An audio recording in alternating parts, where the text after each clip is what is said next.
Here at the Watercress line, it's not just locomotives that run on steam.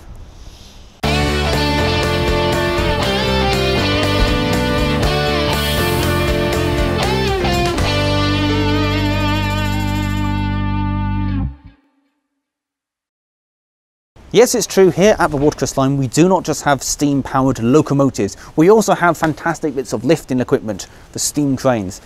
At the Watercress line we are quite fortunate, we actually have 3 steam cranes, a 45 tonner which is this bad boy here, and 2 10 tonners as well. This one, built by Ransom and Rapier Limited, was built in 1944 and based in Exmouth Junction. And frankly, in its heyday, if you saw this and had to use it in anger, you were having a bad day. Because not to beat around the bush, the chances are it only gets used for locomotives or rolling stock that have popped itself off the rails and needed lifting back on. In its preserved life, it is used for engineering works, lifting track panels, assembling bridges. It's a fantastic bit of kit and it's wonderful that it's running. So to find out more, I'm caught up with Les, one of the guys who owns this and operates it. Les, thank you so much for talking to us. So before we talk about this beastie here, tell us a bit about yourself. How long have you been with the railway here? I started on the Watercress line, I can't remember the exact date, but certainly a few months before it opened at least. Oh wow, so yeah, so I've got a 40-year badge. Seen the railway growing from just a little run from Alresford to Ropley to That's right, we did the restoration also on the first engines. Oh, fantastic on stuff. The N-class and the, well, it was a longboard tank, wasn't it? The austerity tank. Yes, it was, yes. Yeah, so we did that also in the open. Fantastic. So, this absolute beast here, originally based at Exmouth Junction. Yeah. When did it come here? So what's its mid-Hants story as such? We bought it in '92, if I remember rightly. So it went to the Western region, and then I see it went to the Gloucestershire and Warwickshire Railway for a while, and then to the Llangollen, and then we bought from the Llangollen. Oh, okay. So when it was in its working life, apart from being based at Exmouth, was it was the only one there? Originally they had am I right in thinking they had a 20-ton crane which just couldn't cope, and then they upgraded? May well have done. Most of these cranes came in sort of World War II and just after the 45 ton. Some were built probably about 1938-39. This one's 1944.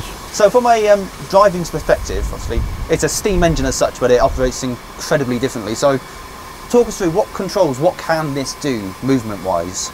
It's got its own, well, obviously hoist, slew. You lift the jib up and down, derricking in railway terms, but it also can travel under its own power at a very slow speed. Oh, I'm guessing that's so it can manoeuvre into position. Yeah, it's self-propelled, but it's only a very slow. For train formation, it's actually taken out of gear, obviously. Yes, because I believe Colin, who you run this with, he was saying about some of the other steam cranes being used as shunters in yards because they can propel themselves. The 10 tonners could be used as shunters, certainly. That just must be baffling to look at. But again, a limited speed and also limited range. So it's only sort of as a backup, there's an engine might have or can you shift this wagon up here sort of thing. So it wouldn't be used as a shunter as such. Just kind of, it's handy to have in the arsenal if required. So on the steam train sides, we've got 3, kind of 1 45, and is it 2 or 3? 2 10 tonners. 2 10 tonners. And this one, is it actually, it's certified for lifting at the moment?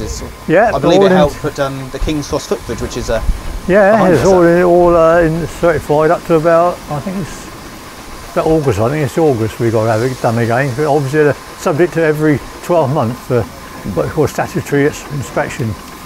And then the boiler's 14 monthly, so it's 2 inspections on the crane. So these boilers, they weren't, from a locomotive side, we normally have horizontal ones, but these are vertical. Vertical boilers, yeah, but the tubes are horizontal. Oh, just to keep it interesting. Yeah. Because I believe these were designed to be able to get up to steam really quickly, because the idea was these were breakdown trains, so if you saw these, you were having a bad day. Well, in a lot of the sheds, they would be kept permanently in light steam. Oh, okay. And you know, on the basis that by the time you get to where you're going, there would be full steam up. They only take about an hour and a half from cold. As steam engines go, that's pretty good, yes. But if you're sort of this, you say, we got pictures of working at Exeter when they've had a collision in the shed yard. Ooh. So obviously you don't want to wait an hour and a half to get steam up and just blocking the shed. You want the crane there and then.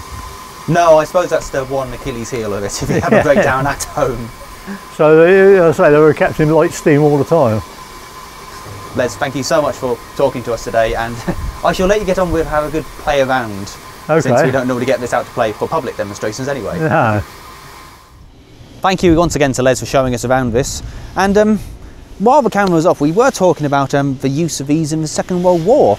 And a fact I'd never considered was these were a target, and they were kept well away from locomotive sheds and areas that might be bombed because they were so valuable to the railway. A lot of time they did work in day and night, but it wasn't always practical, especially with the Blitz. All the work had to be done in the day because there was zero chance you were going to take these out at night with no lighting to see what you're doing. Food for thought. But yes, we do have some fantastic locomotives and steam cranes down here, plenty to look at, and something just a little bit different.